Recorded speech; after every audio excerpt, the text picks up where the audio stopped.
يعني أنت الآن تقول الموضوع البوليزاريو بسيط، بسيط، وتبون يسافر من أجله شرقا وغربا. بسيط، وعطاف يتكلم عن البوليساريو أكثر ما يتكلم عن الجزائر. بسيط، والقضية الأم بالنسبة لتبون وللعسكر ولك أنت ولكل جزائري منذ أن يصحو من الصباح إلى أن ينام هو بوليزاريو مغرب، بوليزاريو مغرب، بوليزاريو مغرب، ثم تقول أمر بسيط. ما هو هذا الأمر البسيط الذي يتحرك من أجله رئيس الجمهورية؟ كيف بسيط ولا يوجد خطاب لرئيس الجزائر المبجل عبد المجيد تبون إلا ويذكر البوليزاريو؟ كيف بسيط؟ بينما ملوك المغرب لم يسبق أن سمعت ملك مغربي قال بوليزاريو. هو بسيط في المغرب.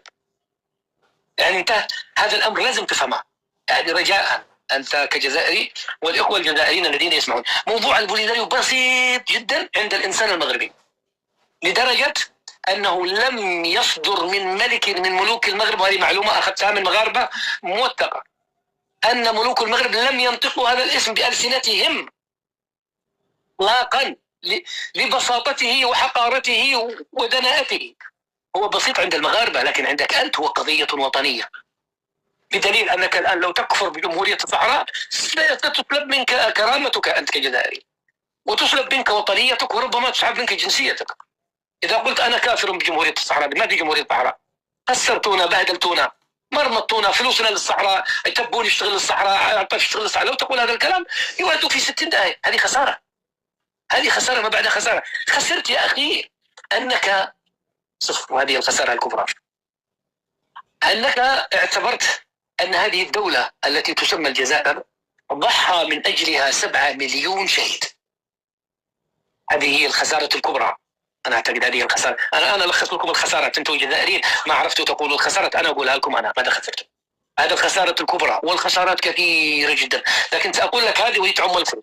عندما أنت وتأتي وتؤصل تاريخيا وتؤصل يعني في فكركم وفي تفكيركم وفي طرحكم وفي الخطاب الجزائري أن هذا البلد ارتوت ترابه ب70 مليون شهيد، وأن هؤلاء شهداء وشهداء، ثم تأتي بعد ذلك وتضحي ب7 مليون شهيد ودولة تسمونها قارة، وفي الأخير تيجي تدور أنت ما مهمة هذه الدولة، ما مهمة رئيس هذه الدولة، تأتي وأنه قضيته الأولى إبراهيم غالي والقمحة المقلية.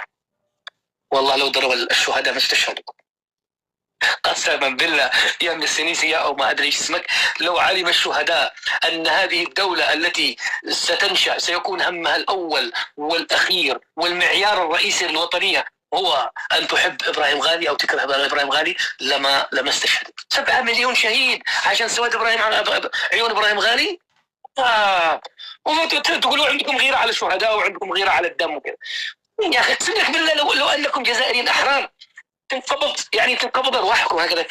هذه دولتنا، في هذه الدولة المتقدمة التي تجعل المعيار الرئيسي للوطنية أن أؤمن بالصحراء أو أكبر بالصحراء المغربية. هذه هكذا ضحوا الأجداد، هكذا رحل باللارج الشهيد، وهكذا راح 7 مليون شهيد. سد المايك، سد المايك، خليني أسرد لك، خليني أسمعك الكلام الذي لا تحب أن تسمعه وبعدين لك حق الرد. سد المايك، سد المايك. هذه يا أخي أنت خسران من رأسك إلى أخمص قدميك. خسرتم نفسياتكم، خسرتم أخلاقكم، خسرتم سمعتكم، خسرتم حتى آدميتكم. أصبحتم مسخرة يا أخي، أصبحتم مسخرة. أما المغرب الذي أنت تقول عنه، وأنا سأترك المغرب، أنا هنا والله لا أدافع عن المغرب، أنا هنا ربما تعتقد أنني أدافع عن المغرب، لا، المغاربة سيدافعون.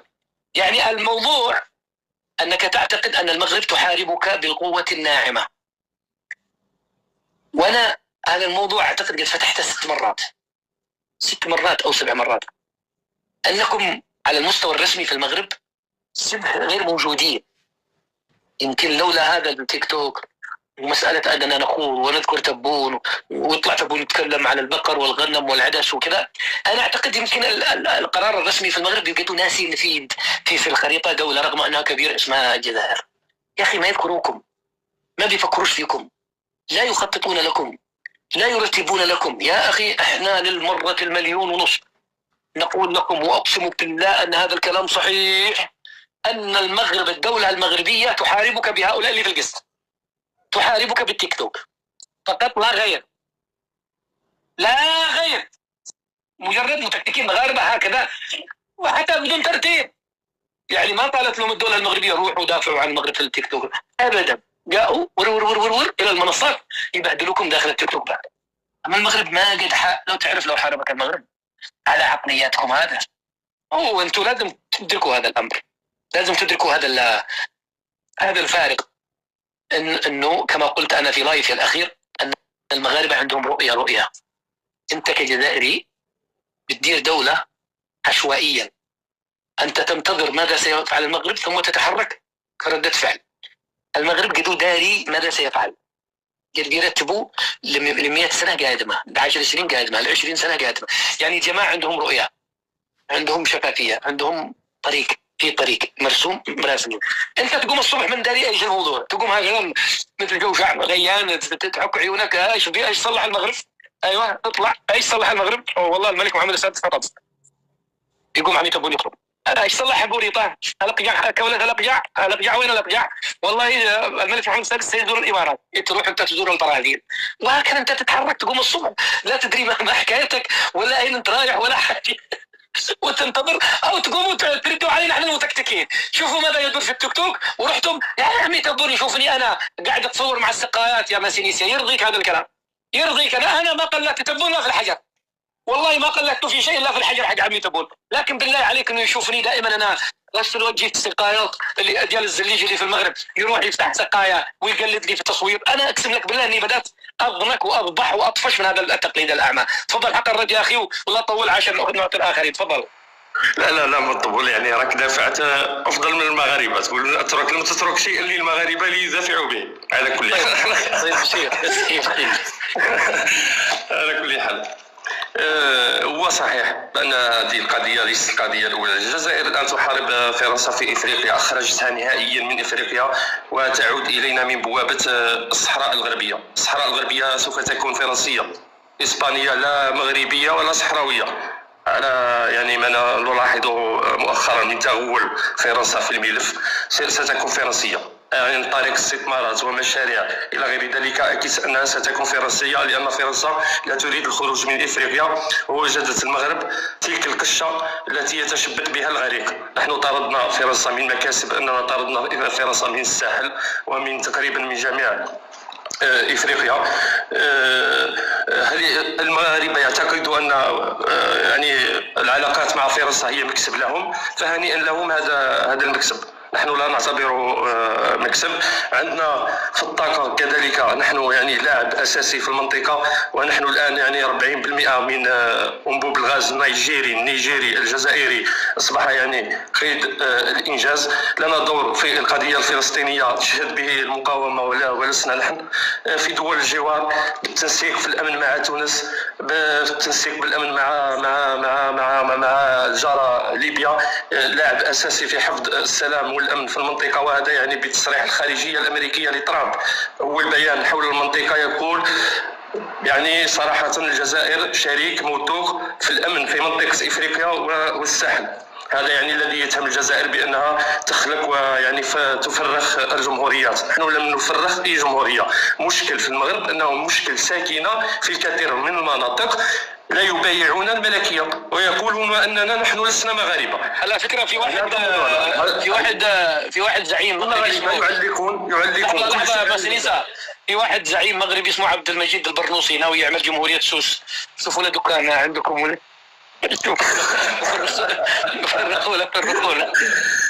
دعم البوليزاريو حتى نكون صراحة بدا بسبب مشكل 63 بعد حرب الرمال.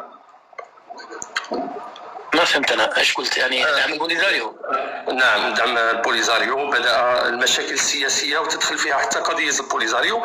المشاكل السياسية بين الجزائر والمغرب تعود لسنة 1963، حرب الرمال التي يقول المغاربة أننا كسبناها عسكريا ولكنهم خسروا الأرض. هم يعتبرون أن الصحراء الشرقية أرضهم وحتى تندوف أرضهم. يعني وجود احنا بالنسبه لنا على هذا الكلام وجود البوليزاريو في تندوف شيء عادي. هي الصحراء الشرقيه هي ارضهم مستعمره من طرف الجزائر. يعني المغاربه احيانا يضرون انفسهم من حيث لا بما يقولون، فانهم اكبر مستعمره في العالم، مستعمرين من اسبانيا ومستعمرين من الجزائر ومستعمرين من طرف البوليزاريو في المناطق المحرره. لا ننصحهم يعني كيف يكون النقاش وكيف يكون الصراع السياسي. انتم تسلمون انكم تحت الاستعمار، نزلتوا تحت الاستعمار الجزائري في بشار وفي تندوف